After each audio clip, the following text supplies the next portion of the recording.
Europe 1. Ondelatte raconte. Christophe Ondelatte. L'affaire Bertrand Cantat a défrayé la chronique à l'été 2002. La chute d'une idole.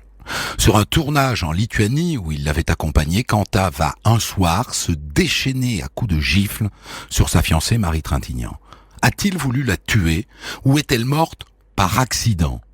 Et dire que cette année-là, le tube de Cantat faisait un carton à la radio et sur Europe 1. Cette histoire se joue en une nuit, une seule, dans une chambre d'hôtel de Vilnius, la capitale de la Lituanie.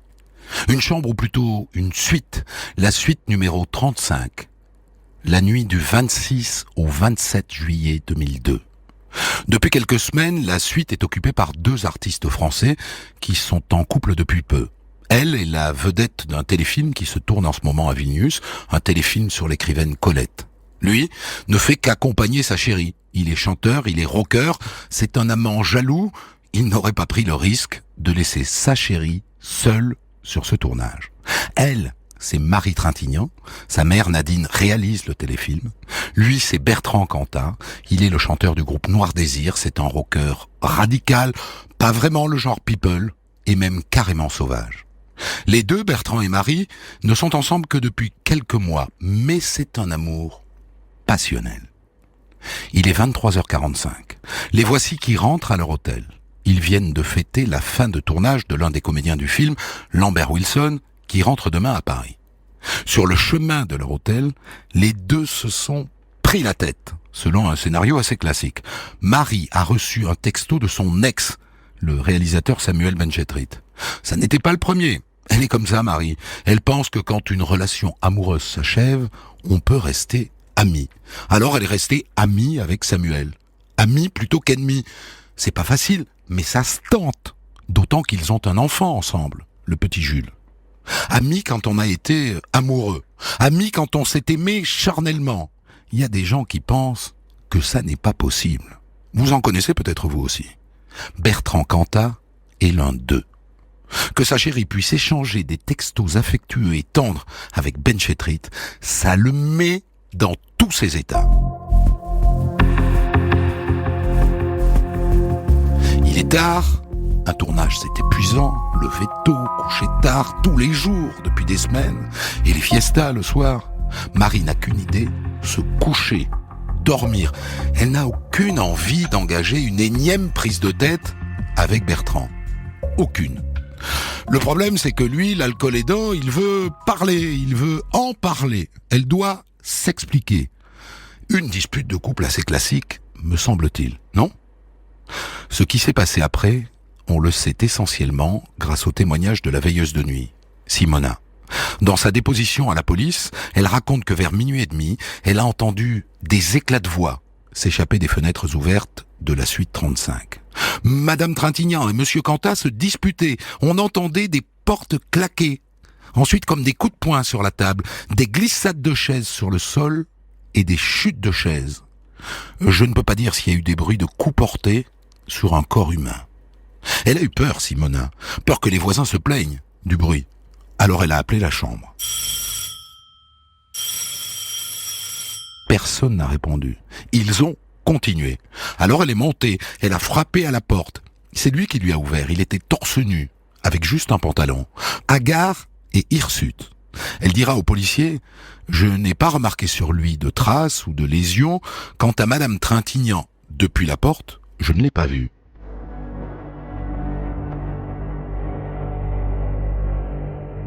J'ai dit en anglais qu'il fallait faire silence à cause du bruit, et Monsieur Cantat a répondu « Of course. Of course, bien sûr, ils vont se taire, bien sûr, ils comprennent qu'il est tard, bien sûr, ils comprennent pour les voisins. » Il est 1h moins 20 quand Bertrand Cantat referme la porte de la suite numéro 35. L'employé redescend et elle dit « Je suis retourné à la réception. À partir de là, je n'ai plus entendu aucun bruit venant de la suite 35. »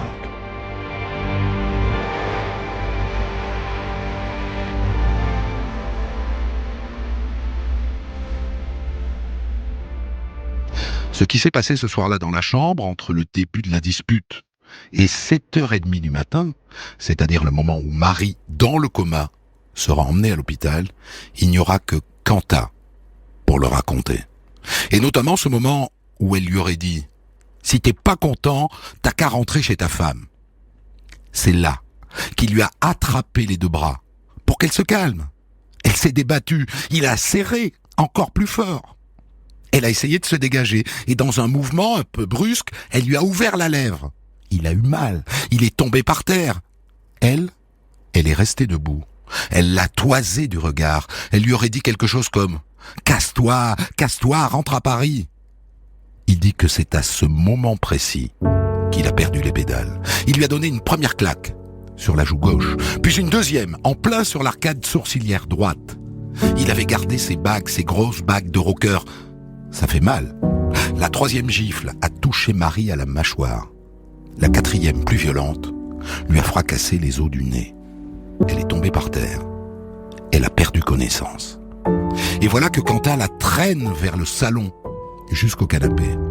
Maintenant, il y a du sang qui coule de son arcade sourcilière et de son nez. Et sur son visage, on commence à voir se former des bleus.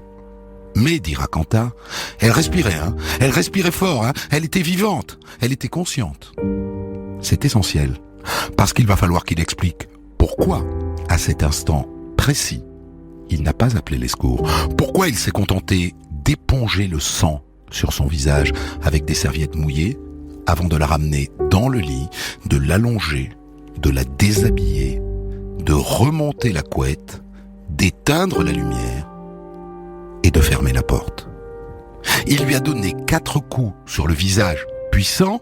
Elle a le visage tuméfié, le nez et l'arcade sourcilière qui pissent le sang. Elle a perdu connaissance et au lieu d'appeler un médecin, il la couche dans son lit, il remonte la couette et il s'en va.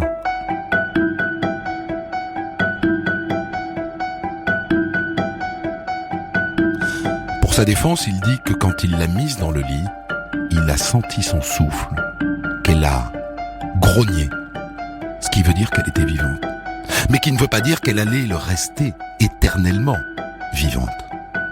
Il dit aussi qu'il est resté longtemps, assis, la tête entre les mains, pétrifié par ce qui venait de se passer.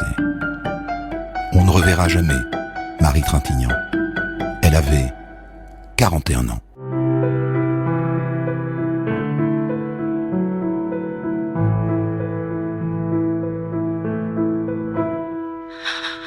Et maintenant, il est là, assis, la tête entre les mains, totalement perdu sur la conduite à tenir.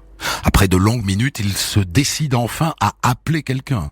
Il prend le téléphone de Marie qui est là, sur la table basse, et il appelle. Devinez qui ? Samuel Benchetrit. Samuel Benchetrit, l'ex de Marie, celui qui a envoyé le texto qui a déclenché la dispute, celui dont il est si jaloux, celui que, pour tout dire, il soupçonne d'être encore amoureux de Marie. Il est presque 2 heures du matin. À Paris, évidemment, Samuel dort, mais il finit par décrocher. Au bout du fil, il entend Quentin qui sanglote. Quentin qui ne lui parle pas de la dispute, de la bagarre, de Marie dans le lit, du visage couvert d'échymoses, du sang qui coule. Non. Quentin qui veut juste savoir s'il est toujours amoureux d'elle. Quentin est dans un délire possessif. Samuel le rassure. « Je te dis qu'il n'y a plus rien entre elle et moi. De la tendresse, c'est tout. » Ça n'est qu'à ce moment-là que Quentin lui parle de la dispute. Une dispute ? Non, mais elle va bien. Elle a un cocard. Un cocard. Alors que de toute évidence, à ce moment précis, Marie Trintignant est dans le coma. Un cocard.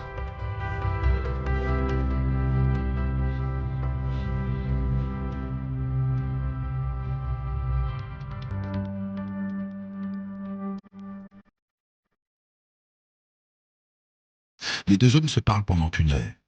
Quand Samuel, plus tard, racontera cette conversation au policier, il dira qu'il a trouvé Bertrand doux et un peu perdu.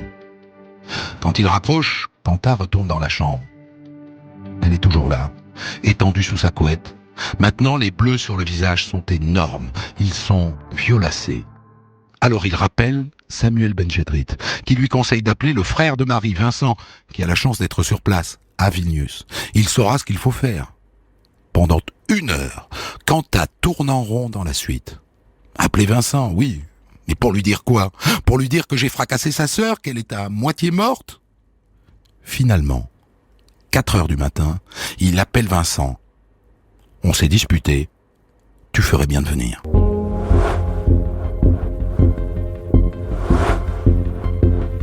Dix minutes plus tard, Vincent Trintignant pénètre dans l'hôtel Domina Plaza. Il frappe à la porte de la suite 35. Bertrand lui ouvre. À ce moment-là, rappelons que Marie est dans le lit. Vincent ne la voit pas. La porte de la chambre est fermée. Il ne voit pas son visage tuméfié. Il ne voit pas le sang qui coule de son nez. Pour lui, elle dort. Ils se sont disputés, mais elle dort. En revanche, quand il entre dans la chambre, il voit Bertrand, qui l'assomme de paroles. C'est l'expression qu'il emploiera. Il l'assomme de paroles pendant 2 heures. Et de quelles paroles? Il lui parle essentiellement de lui, de son mal-être, de son mal-vivre. Lui.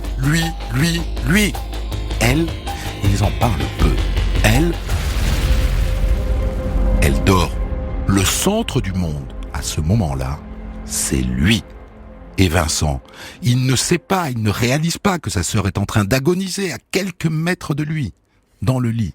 Il écoute Bertrand lui raconter une vie de dépression, de névrose, une vie d'artiste, quoi. Il a l'habitude, Vincent. Son père est comédien, sa mère est comédienne, sa sœur est comédienne. C'est un enfant de la balle. Il a grandi au milieu des grands névrosés que sont les artistes.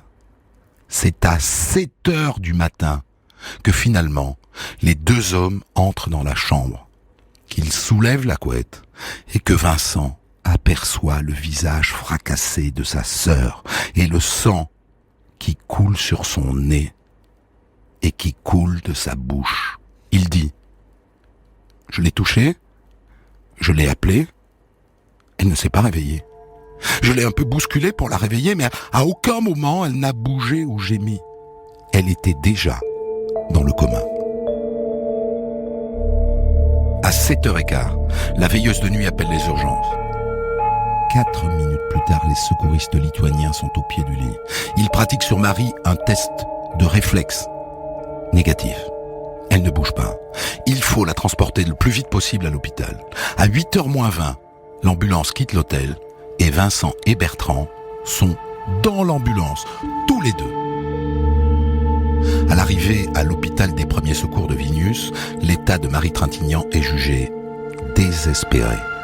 Les médecins ont pratiqué immédiatement un scanner de sa tête. Elle a un hématome sous-dural de 6 à 7 mm d'épaisseur au-dessus de l'hémisphère droit avec effet de compression.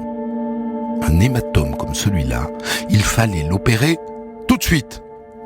Là, c'est beaucoup trop tard. À 8h30, Vincent appelle sa mère, Nadine Trintignant, pour la prévenir. Quelque chose est arrivé à Marie. Elle doit venir de toute urgence à l'hôpital. Entre-temps, Marie a été emmenée au bloc. L'équipe de neurochirurgie tente quelque chose, mais les chances sont proches de 0. Il faut attendre. Et c'est à ce moment-là, au tout début de cette longue attente qui va durer des jours finalement, que Vincent commence à comprendre, qu'il s'autorise à comprendre que Bertrand, le gentil Bertrand un peu perdu, qui lui a tenu la jambe une bonne partie de la nuit, le doux Bertrand, a tué sa sœur. La scène se déroule dans la salle d'attente de l'hôpital de Vilnius. D'un coup, il se met à lui hurler dessus. « Pars, putain, pars! Fous le camp! Avant que j'appelle les flics !» Et tel un zombie, voilà Bertrand Cantat qui quitte l'hôpital. Il rentre à l'hôtel. Il retourne dans cette maudite chambre qui porte encore les stigmates de cette nuit de folie. Il voit les traces de sang sur le sol, dans le lit, les serviettes maculées de rouge. Et il appelle Christina Radi, son ex-femme, celle-là même qu'il a quittée pour Marie. Il a vécu 5 ans avec elle. Ils ont un petit garçon, Milo. Et c'est elle qu'il appelle à ce moment précis de sa vie Elle que sans doute il aime encore. C'est à elle qu'il raconte tout. Et c'est en lui parlant, sans se mentir, qu'il réalise sans doute que c'est lui qui l'a tuée. Non pas qu'il voulait la tuer, mais que de fait, il l'a tuée. Quand il raccroche, c'est clair dans sa tête. C'est enfin clair. Il vient de fracasser sa femme, sa vie et sa carrière. C'est vertigineux. Et on sait que le garçon n'est pas par ailleurs très équilibré. Alors lentement, il rassemble tous les médicaments qu'il peut trouver. Dans sa trousse de toilette, dans celle de Marie, antidépresseurs, tranquillisants, anti-inflammatoires. Et il les avale. Tous. Ce sont les policiers qui vont le sauver. Les policiers envoyés pour l'arrêter. Ils le trouvent inanimé, étendu sur le sol de la chambre. Ils appellent les secours, ils l'emmènent à l'hôpital, le même hôpital que Marie, le même service de réanimation. Sauf que lui va s'en sortir après un lavage d'estomac. À 13h30, un médecin vient voir Nadine Trintignant. Marie est maintenue en vie artificiellement. Il n'y a plus aucun espoir. À cet instant, le père de Marie, le comédien Jean-Louis Trintignant, est dans l'avion pour Vilnius et les copains de Quentin, les autres membres du groupe Noir Désir, ont décidé de venir aussi. À l'hôpital de Vilnius, les médecins n'ont pas menti à Nadine Trintignant, ni à Vincent. Il n'y a plus d'espoir. Marie est perdue. On peut la garder quelque temps encore sous assistance respiratoire, mais elle est dans le coma et c'est irréversible. Et c'est à cause de lui. Il l'a tuée. Dans la guerre judiciaire qui commence, le clan Trintignant a un avantage de taille. Vincent Trintignant est en couple avec une Lituanienne, Ruta. Elle parle la langue et elle connaît le système judiciaire. Grâce à elle, ça va être beaucoup plus simple. Parce que sinon, imaginez que vous vous trouvez dans un pays étranger dont vous ne parlez pas la langue, dont vous ne connaissez pas le système, votre fille, votre sœur a été massacrée par son petit ami, vous faites comment? Vous allez voir qui? Vous vous faites comprendre comment est-ce que vous trouvez un avocat? Grâce à Ruta, ça va aller très vite. Le jour même, elle accompagne Vincent devant la 3e chambre du tribunal de Vilnius. Il y a là 2 magistrats et 1 policier. Ils écoutent, ils prennent des notes. La machine est lancée. Et puis, c'est un peu délicat à dire à ce moment de l'histoire, mais c'est vrai, les Trintignant ne sont pas n'importe qui. Ça compte, bien sûr. Jean-Louis Trintignant, le père de Marie, est un comédien cultissime en France, une star absolue. Alors quand Vincent et Nadine ont besoin d'un avocat à Vilnius, ils s'appellent qui? Georges Kiechmann à Paris, ancien ministre, ami de la famille depuis toujours, et qui connaît bien sûr le meilleur avocat de Vilnius, Maître Motieka. Et quand se pose la question de savoir s'il n'y a pas encore une chance de sauver Marie, le gouvernement français met à la disposition de la famille un avion, un Falcon aux couleurs de la République française.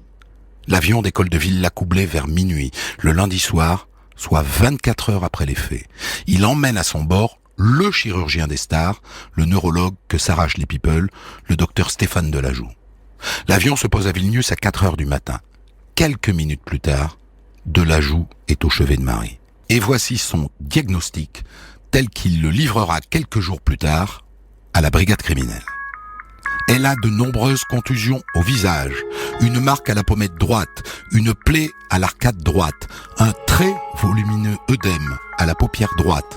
L'ouverture de l'œil est impossible. Il y a des traces de griffures ou de serrage sur les mains et surtout un traumatisme crânien qui se traduit par une hypertension intracrânienne très importante et un important œdème cérébral secondaire. Pronostic vital très réservé. Espoir proche de 0. Pour l'expliquer aux parents et les aider à accepter l'issue fatale, le docteur Delajoux trouve une image saisissante. Marie a subi un traumatisme qui correspond à celui d'une moto projetée à 200 km/h contre un mur. Il sait bien sûr qu'il n'y a plus rien à faire, qu'il faut débrancher Marie, que c'est fini. La lutte pour la vie de Marie Trintignant, l'actrice est toujours soignée dans un hôpital de Vilnius en Lituanie. Son compagnon, le chanteur du groupe Noir Désir, a été placé en garde à vue. La justice le soupçonne d'être à l'origine des blessures de Marie Trintignant. Il pourrait être inculpé et incarcéré dès demain dans une prison lituanienne. Hier, l'actrice a subi une seconde opération du cerveau. Nous sommes en ligne avec son neurochirurgien, Stéphane Delajoux. Bonjour. Bonjour madame. C'est vous qui l'avez opérée. Comment va-t-elle ce matin ? Elle va mal. J'ai eu ce matin au téléphone mes collègues neurochirurgiens de Vilnius. Et malheureusement, Marie Trintignant est toujours dans le coma, dans un coma profond. Il n'y a pas eu d'évolution neurologique et ses heures sont comptées. Hier, vous parliez d'opération de la dernière chance. Oui, elle s'était aggravée et n'a cessé de s'aggraver d'ailleurs depuis son arrivée dans cet hôpital dimanche matin.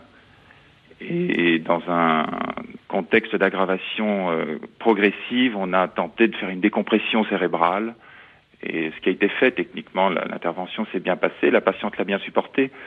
Malheureusement, on est arrivé sans doute beaucoup trop tard. Pourquoi avez-vous pris la décision de vous rendre en Lituanie ? C'est la famille qui vous l'a demandé ? Oui, c'est son papa, Jean-Louis Trintignant, qui nous a demandé de venir, de faire le point, de faire le maximum pour essayer de sauver sa fille. Vous connaissiez déjà Marie Trintignant. Est-ce que c'est une femme qui peut surmonter l'épreuve ? Est-ce qu'elle en a la force, à votre avis ? Alors, je ne la connaissais pas. Et malheureusement, je pense qu'il ne s'agit même plus de force morale, puisque, encore une fois, au point de vue médical, au point de vue neurologique, on considère qu'il n'y a plus d'espoir, quelle que soit la force morale. Médicalement, il n'y a plus rien à faire. Médicalement, il n'y a plus rien à faire. On peut la soulager ? On peut la soulager, mais ce n'est pas nécessaire. Elle est dans un état, pour l'instant, où il n'y a aucune souffrance, ni morale, ni physique. Nous sommes le mardi matin. Les faits remontent au dimanche soir. Cela fait donc un peu plus de 24 heures que Marie est dans le coma à l'hôpital de Vilnius. À 11 heures, Bertrand Cantat, qui vient de faire une tentative de suicide, est placé en garde à vue. Son avocat français, le ténor du barreau Olivier Messner, n'est pas encore arrivé. Il est dans l'avion. Alors on lui a collé un avocat commis d'office, et voici ce qu'il dit au policier, un interprète traduit au fur et à mesure. J'ai saisi Marie par les vêtements. Je suis devenu furieux. J'ai donné de fortes baffes à Marie. Je portais sur le majeur et sur l'annulaire 2 bagues. L'une était une bague africaine massive, l'autre une bague avec ornement, mais sans pierre, comme une alliance. Marie se tenait debout dans l'encadrement de la porte de la salle de bain. Elle me faisait face. Je lui ai donné une baffe du plat de la main. Je me rappelle pas si j'ai frappé la première fois avec le plat ou avec le dos de la main. C'était des gifles fortes, mais vraiment très fortes. Il est possible que Marie ait heurté le chambranle de la porte. Je ne l'ai pas remarqué. Après les gifles, je l'ai saisi, nous nous sommes agrippés l'un à l'autre et je l'ai traîné dans le salon. Nous avons buté contre la petite table, nous étions agrippés l'un à l'autre et j'ai jeté Marie contre le sofa. C'est sa version. La tête de Marie a peut-être heurté un radiateur ou le chambranle de la porte. Bref, il se donne des circonstances atténuantes. Le magistrat lituanien qui est en face de lui considère pourtant qu'il y a suffisamment d'éléments pour l'inculper de violence volontaire ayant entraîné une invalidité lourde. Et il le renvoie en cellule. Entre-temps, à Paris, ça y est, l'affaire fait la une. Une histoire comme celle-là, en plein été, alors qu'il ne se passe rien ou pas grand-chose.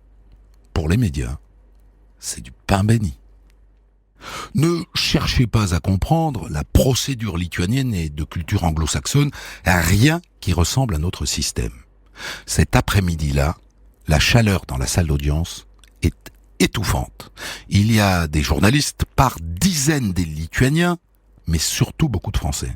Et au premier rang, le clan Trintignant forme un bloc serré, solidaire. Tout le monde attend de le voir, de voir sa tête, de lire dans ses yeux. Il entre, la tête baissée, comme un taureau dans une arène. Il est menotté, encadré par 2 policiers. Les flashs se mettent à crépiter. Il s'assoit dans le box. D'emblée, le procureur demande son placement en détention provisoire pour au moins 1 mois. Le juge demande à Cantat de se lever. Il est en larmes. Il répète que c'était un accident et que surtout, il veut être jugé chez lui, en France. Je veux bien payer tout ce que je peux payer, mais je n'ai rien à faire en Lituanie. Je veux être arrêté en France. Et pourquoi donc être jugé en France ? Pense-t-il qu'il sera mieux traité ? Que la justice française sera plus clémente, plus attentive ? En tout cas, pour l'instant, il reste en Lituanie. Le juge le place en détention provisoire pour au moins 15 jours. Au premier rang, les Trintignants sont soulagés. Ils vont pouvoir s'occuper maintenant du rapatriement de Marie à Paris. Médicalement, disons-le tout de suite, ça n'a aucun intérêt. Les neurologues lituaniens l'ont dit aux Français. Sur le papier, elle est déjà morte. Mais la famille veut qu'elle s'éteigne en France, chez elle. Le jour même, en fin d'après-midi, des dizaines de journalistes sont massés devant l'hôpital de Vilnius. Nadine Trintignant lâche entre les dents « Quelle bande de chiens !» L'avion qui était parti chercher Marie Trintignant à Vilnius s'est posé vers 19h30 au Bourget. Escorté par la police, accompagné d'un convoi de plusieurs autres véhicules, l'ambulance qui a pris en charge l'actrice s'est présentée peu après 20h à la clinique Hartmann à Neuilly-sur-Seine. C'est là que travaille le neurochirurgien qui était allé opérer Marie Trintignant mardi en Lituanie. Une opération de la dernière chance et sur place déjà, le docteur Stéphane Delajoux était très réservé sur les chances de sa patiente. Hier soir, à Neuilly, le médecin n'avait pas plus d'espoir. Marie Trintignant est dans un état stationnaire, comme avant son départ de l'hôpital de Vilnius. Elle est actuellement dans un coma profond. Nous venons de réaliser un électroencéphalogramme qui est totalement plat depuis plus de 20 minutes. Et son pronostic vital reste le même, c'est-à-dire, je le répète, elle est dans un coma profond, irréversible. Et il n'y a vraiment plus aucun espoir. Pour justifier hier le rapatriement de l'actrice, malgré l'avis défavorable des médecins lituaniens, l'avocat des Trintignant, maître Kiejman, expliquait « La famille souhaite que, si elle doit mourir, ce soit en France ». À Paris, à la clinique Hartmann, ils sont maintenant tous réunis autour de Marie, dont la poitrine se soulève mécaniquement au rythme du respirateur artificiel. Ses parents sont là, bien sûr, son frère, et aussi Lambert Wilson, qui va chanter pendant des heures, Anouk Aimée, Jacques Higelin, et l'écrivain Georges Samprun. Le lendemain, 1er août, le docteur Delajoux annonce que Marie est officiellement décédée. À Vilnius, Quentin apprend la nouvelle par son avocat. Il a été choqué. Il a été choqué. Il a pleuré. La réaction a été très terrible. C'est normal. Dans cette situation, c'est normal. Parce que quand vendredi, j'ai parlé à ce thème, j'ai préparé cette situation. Parce que à vendredi, je lui ai expliqué, écoute Bertrand, le cerveau est mort. C'est le corps, c'est maintenant et seulement le corps Marie. Et c'est aujourd'hui, j'ai expliqué et je l'ai informé. Est-ce qu'il vous a dit quelque chose ? Non, il a été triste et aucun commentaire, excusez-moi, mais c'est la situation très délicieuse. Est-ce qu'il est stressé, fatigué ? Bien sûr, il est stressé, il est fatigué, bien sûr. Il ne mange pas, il m'a dit, je ne veux pas manger, je ne peux pas dormir. Mais est-ce qu'il vous a dit que, par exemple, il ne voulait plus vivre ? Il a répété quelques fois, il y a 3 jours, il y a 4 jours, mais c'est par exemple aujourd'hui, la situation change. Ça va mieux ? À mon avis, c'est oui.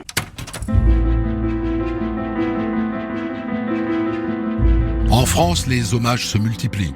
Celui du président Chirac, par exemple. Elle servait son art avec beauté, sensibilité et intelligence.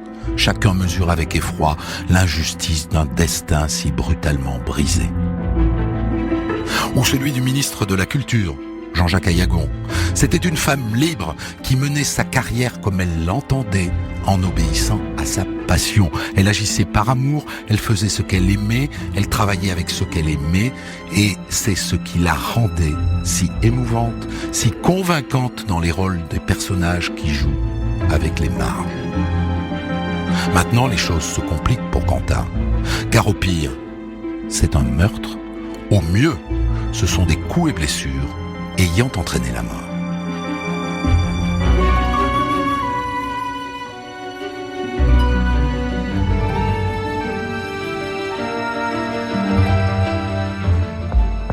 Marie Trintignant est finalement décédée des suites des blessures que lui a infligées Bertrand Cantat à Vilnius. Rapatriée à Paris dans un coma profond et irréversible, elle vient d'être débranchée. Un corbillard qui s'avance au pas dans une chaleur suffocante, des chutes qui s'élèvent du public entassé derrière des barrières métalliques. Il est 14h05, le cercueil de Marie Trintignant vient d'arriver au cimetière du Père-Lachaise. Un cercueil entièrement blanc comme les habits de tous ceux qui se tiennent là, près de la comédienne pour une dernière fois.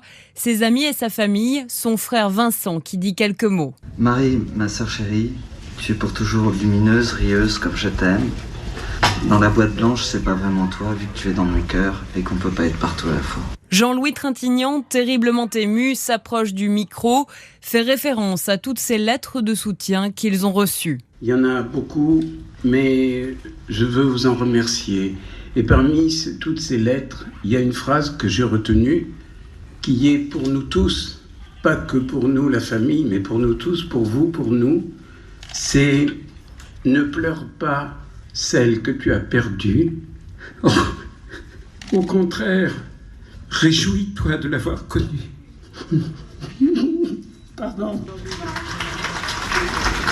Nadine, la maman de Marie, dira quelques phrases aussi, d'une voix étranglée, mais le micro coupe et l'on n'entend pas. La cérémonie s'achève sur une musique choisie par Nadine Trintignant. Chacun dépose une fleur sur le cercueil, des roses blanches, jaunes et des tournesols, avant de s'obliger à partir et à dire au revoir. La mort de Marie Trintignant a des conséquences sur les enquêtes, car il y en a deux. Une en Lituanie, où se sont déroulés les faits et où Bertrand Cantat est désormais détenu, et la seconde en France, où une information a été ouverte après une plainte de la famille Trintignant.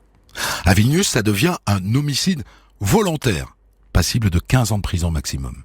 À Paris, on parle de coups et blessures volontaires ayant entraîné la mort sans intention de la donner. Là aussi, 15 ans de prison sont en jeu. Mais vous remarquerez tout de suite que l'incrimination française est moins lourde. La juge parisienne ne retient pas l'intention de tuer, alors que le juge lituanien penche pour un acte volontaire. Cela dit, le débat ne va pas durer longtemps, car on a maintenant les résultats de l'autopsie qui a été réalisée en France par les légistes de l'Institut médico-légal. Ça n'est pas un accident, ce sont les coups, les gifles de Cantat qui l'ont tué. Reste une question. Où Bertrand Cantat sera-t-il jugé ? C'est un sujet délicat. La Lituanie est un pays souverain, la France ne peut pas exiger que la suite se passe à Paris. Diplomatiquement, on marche sur des œufs. La question est vite tranchée.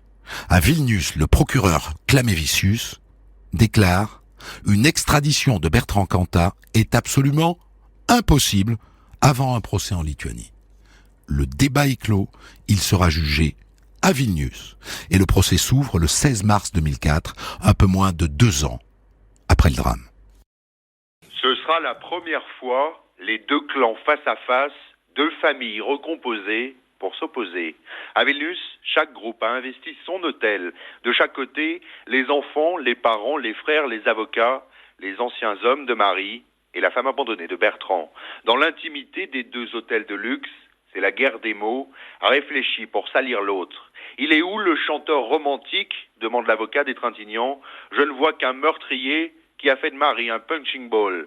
Marie n'était pas un ange parfait, répondent les Cantat, mais une femme tumultueuse qui jouait avec les hommes. Eux ont les meilleurs avocats, les traducteurs, tout ce qu'il faut, disent les proches du chanteur. Nous, on est perdus, des petites gens qui ne comprennent rien. Et quand les Cantat parlent de passion destructrice, l'avocat des Trintignant répond avec des mots taillés. La passion ici, c'est une fable. Il ne pouvait qu'être conscient qu'il était susceptible de la tuer, compte tenu du nombre des coups donnés, c'est-à-dire 18, et compte tenu de la violence de ceux qui ont frappé Marie à la tête. Il faut quand même que la condamnation de Cantat soit à la proportion de la gravité de ce qu'il a fait. On ne peut pas transformer ça en une simple histoire d'amour où Roméo aurait tué Juliette. Et il faudrait cesser de parler de crimes passionnels, expression vague, qui se confondent souvent avec des crimes de propriétaires. Pendant des mois, ces deux familles si différentes se sont opposées dans la presse en faisant tout pour s'ignorer. Comme à l'aéroport de Vilnius, quand la mère du chanteur, venue chercher un ami, tourne le dos en s'énervant à Nadine Trintignant, cachée derrière des lunettes noires. Ce matin, les deux familles seront rassemblées dans la salle du tribunal, regard haineux contre mépris. Dans sa cellule, cette seule image glace Bertrand Cantat. Plus le procès approche, disent ses amis, plus il est angoissé. 500 journalistes ont demandé une accréditation. Rendez-vous compte, 500. Et il n'y a que 100 places dans la salle d'audience. Ce procès sera l'affrontement de deux femmes. Nadine Trintignant, ravagée par la douleur de la perte de sa fille, et Christina Radi, qui s'est placée dans le camp du père de son fils. Le premier jour du procès, Cantat doit à nouveau raconter. Le deuxième jour, c'est Samuel Benchetrit qui est appelé à la barre, et il lance une bombe quand il dit que Christina Radi lui a confié, juste après le drame, avoir été victime de violence de la part de Bertrand. Ça tombe bien, c'est justement au tour de Christina de témoigner. Elle dément. Bertrand n'a jamais levé la main sur moi, ni sur aucune autre personne que je connaisse. Je n'ai jamais dit qu'il m'avait frappé. Il pouvait être violent dans les mots, mais pas physiquement. Jamais, je le répète, il n'a levé la main sur moi. Il y a eu des bousculades parfois. L'un voulait partir, l'autre le retenait. L'avocat des Trintignant, Georges Kiechmann, dira « Monsieur Cantat a beaucoup de chance d'avoir une femme de votre qualité. » Le verdict tombe après une semaine d'audience. En Lituanie, le tribunal de Vilnius a donc rendu son jugement ce matin, 2 semaines après l'ouverture du procès de Bertrand Cantat, jugé pour le meurtre de Marie Trintignant. Le chanteur a donc été condamné à 8 ans de prison. Sébastien Dordy, vous êtes en direct de Vilnius. À l'annonce de la peine, il n'a pas bronché. Oui, pas une émotion sur le visage du chanteur. Quand le président lui demande, juste après cette sentence, « Vous avez bien compris la peine ?» Bertrand Cantat répond très fermement « Oui ». Et se rassoit sans autre commentaire. Sur le banc des parties civiles, Vincent Trintignant, le frère de l'actrice, retient lui un sourire. De l'autre côté, la mère du rocker essuie une larme en se cachant pour que son fils ne le voie pas. C'est lourd, dit une proche de la famille Cantat. 8 ans, homicide volontaire. Le chanteur n'a pas voulu tuer, dit le jugement, mais il avait conscience en frappant des conséquences de ses coups. La sentence est dans la droite ligne du réquisitoire, plus lourde que ce qu'attendaient les défenseurs du chanteur. Alors l'avocat de Cantat ne réfléchit pas longtemps. Sa stratégie est déclinée au bout de quelques secondes. Ce sera a priori un appel. A priori parce qu'il faudra convaincre le chanteur depuis plusieurs jours. Ses proches essayent de le préparer à cette hypothèse pour qu'il tienne encore en Lituanie. Seul Français isolé dans la prison de Vilnius, Bertrand Cantat serait épuisé. Il veut rentrer en France, mais légalement un procès en appel fixé dans plusieurs mois décalerait d'autant la possibilité d'un transfert vers une prison française. Mais finalement, il n'y aura pas d'appel, car l'avocat de Cantat, Olivier Metzner, a fait un deal avec la justice lituanienne.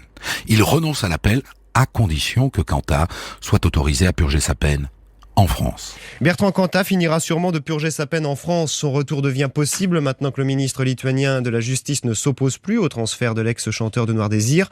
Pour l'instant, aucune date n'a encore été fixée, mais son retour pourrait avoir lieu dès le mois prochain. L'année dernière, dans la nuit du 26 au 27 juillet, Bertrand Cantat avait frappé et tué sa compagne Marie Trintignant. Il avait été condamné à 8 ans de prison. Maître Pierre Urmic est l'avocat du chanteur. Il répond à Laurent Guimier. Sa famille accueille avec plaisir cette décision, tout en étant extrêmement prudente, en disant mais maintenant qu'il faut quand même, on sera totalement rassuré le jour où on sait que son avion aura atterri en France. Donc on peut escompter sur un retour prochain. Est-ce que vous croyez aussi qu'on est en train de déjà chercher le lieu du centre de détention ? Alors c'est sûr, dans un premier temps, le lieu sera vraisemblablement région parisienne et plus que vraisemblablement Fresnes. Et ce n'est que dans un deuxième temps qu'il y aura un lieu de détention dans le sud-ouest, c'est-à-dire proche de la famille de Bertrand Cantat, à moins d'1 heure de Bordeaux quand même. Ce sera un détenu lambda en France qui bénéficiera du même régime carcéral et du même régime éventuel de liberté que les autres détenus français. Donc là-dessus, il n'y a rien à dire. En vertu du principe d'égalité, ça sera un détenu comme les autres. Y compris la liberté conditionnelle, comme vous le dites. Tout. Enfin, s'il se comporte bien en prison et on peut le connaissant, on peut sérieusement compter là-dessus, il bénéficiera effectivement des remises de peine et de tout le régime carcéral de tout détenu français. Bertrand Cantat quitte Vilnius le 28 septembre 2004, 16 mois après y être arrivé au bras de Marie Trintignant. Finalement, c'est à Muret, près de Toulouse, qu'il va purger sa peine, à 2 heures de route de Bordeaux, où vivent la plupart de ses proches.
Des centaines d'histoires disponibles sur vos plateformes d'écoute et sur europe1.fr.